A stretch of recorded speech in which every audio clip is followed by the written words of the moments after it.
Hi friends, welcome to Pavi's Pantry. வீட்ல சிம்பிளா எப்படி வந்து ஸ்வீட் செய்யறது அப்படின்றது தான். வேற ஒண்ணும் பெருசா இல்லைங்க. தேங்காய் வச்சு செய்யற தேங்காய் பர்ஃபி. எப்போ நார்மலா இல்லாம வெல்லம் போட்டு கொஞ்சம் ஒரு டிஃபரெண்டான ஒரு ட்ரை பண்ணுவோம் அப்படின்றதுக்காக இப்போ அதை நம்ம செய்ய போறோம். வாங்க வீடியோக்குள்ள போலாம். அது எப்படி செய்யறதுன்னு பார்ப்போம். இப்போ துருவி வச்சிருக்க தேங்காய் இதில் கொட்டிடலாம். நல்லா அந்த பச்சை வாசனை போறதுக்கு லேசா வறுத்துக்கோங்க. எப்பவுமே தேங்காய் பருப்பி அப்படின்னு பார்த்தீங்கன்னாக்கா வந்து கையில் வச்சு துருவி எடுத்து ரொம்ப கஷ்டப்பட்டு நிறைய வேலை அப்படின்னு யோசிப்பாங்க. பட் இந்த தடவை சிம்பிளாக இருக்கணுன்றதுக்காக நான் தேங்காவை மிக்சியில் அடித்து பவுட்ரு பண்ணி வச்சுருக்குறேங்க. ஏன்னா அப்போ தான் கொஞ்சம் குட்டீஸ்க்கெல்லாம் சாப்பிட்றதுக்குனா மென்னா முழுங்க முடியாது, அப்படி அப்படியே இருக்கும் அப்படின்னு சொல்லுவாங்க. அதனால் இந்த மாதிரி நீங்கள் செஞ்சு கொடுத்தீங்கன்னாவே கொஞ்சம் குட்டீஸும் சரி வயசானவங்களும் நல்லாவே ஈஸியாக சாப்பிடுவாங்க. அது எப்பவும் வந்து சுகர் மட்டும் போட்டு செய்வாங்க, இல்லை வெல்லம் சேர்ப்பாங்க. பழைய காலத்துலலாம் பார்த்திங்கனாக்கா வந்து கருப்பட்டி போட்டு தான் செய்வாங்க. இப்போது அந்த மெத்தடில் கருப்பட்டி போட்டு தான் இன்றைக்கி நம்ம தேங்காய் பருப்பியே செய்ய போகிறோம். இப்போது இந்த அளவுக்கு வறுத்துக்கிட்டிங்கன்னா போதும், ரொம்பவும் விட வேண்டாம். இந்த வறுத்ததை எடுத்து ஒரு பக்கம் கொட்டி ஆற வச்சிடலாம்.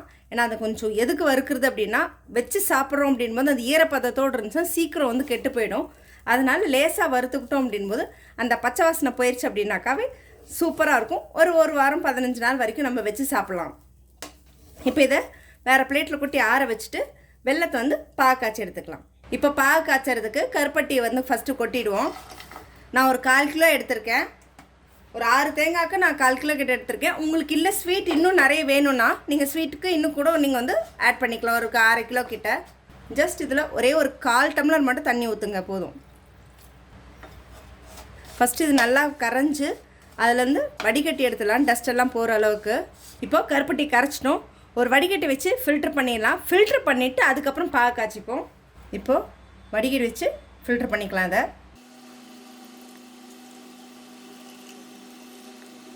வடிகட்டின கருப்பட்டியை வந்து இதில் ஊற்றி இப்போ பாகு காய்ச்சிக்கலாம். நல்லா கொதிக்கிட்டோம். இப்போது ஒரே ஒரு பிஞ்ச் சால்ட் ஆட் பண்ணிக்கலாம். ஏன்னா ஸ்வீட்டுக்கு எப்போவுமே அந்த டேஸ்ட்டு தூக்கி கொடுக்கறது அந்த சால்ட்டு தான். ஜஸ்ட் ஒரு பிஞ்ச் மட்டும் சால்ட் ஆட் பண்ணிக்கோங்க. இப்போவே வந்து ஏலக்காய் பவுடரையும் போட்டு நமக்கு வந்து கிளறிடலாம். பாகு காய்ச்சறதுக்கு ஏலக்காய் பவுடர் ஒரு 2 சிட்டிகை போட்டிருக்கேன். இல்லை நீங்கள் முழுசாக ஏலக்காவே தட்டி போடுறதுனாலும் தட்டி போட்டுக்கலாம். இந்த ஸ்டேஜில் நீங்கள் வந்து சுக்கு ஏதாவது பசங்களுக்கு கொடுக்குற மாதிரி இருக்கும், அவங்க தனியாக சாப்பிட மாட்டாங்க அப்படின்னா இந்த ஸ்டேஜில் ஃப்ளேவருக்காக நீங்கள் கொஞ்சமாக சுக்கு போடுறதுனாலும் ஆட் பண்ணிக்கலாம். நான் இன்றைக்கி சுக்கு போடலை. நல்லா கைவிடாமல் இது பண்ணுங்கள். நல்லா கொதிக்கணும். இப்போது பாகு வந்து ஆயிடுச்சு.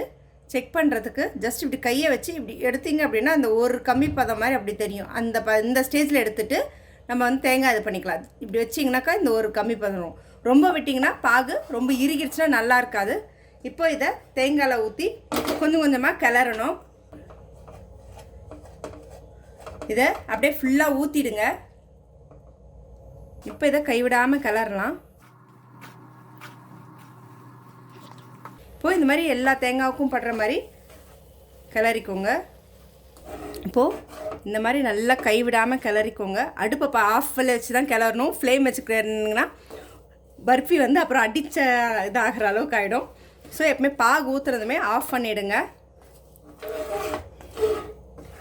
இப்போது தேங்காய் உருண்டைக்கு இந்த மாதிரி எடுத்துக்கோங்க. எடுத்து ஜஸ்ட் இப்படி உருண்டை பிடிச்சிங்கனாவே இந்த ஷேப் வரும். நல்லா உள்ளங்கையில் இப்படி வச்சு நல்லா இப்படி உருட்டுங்க.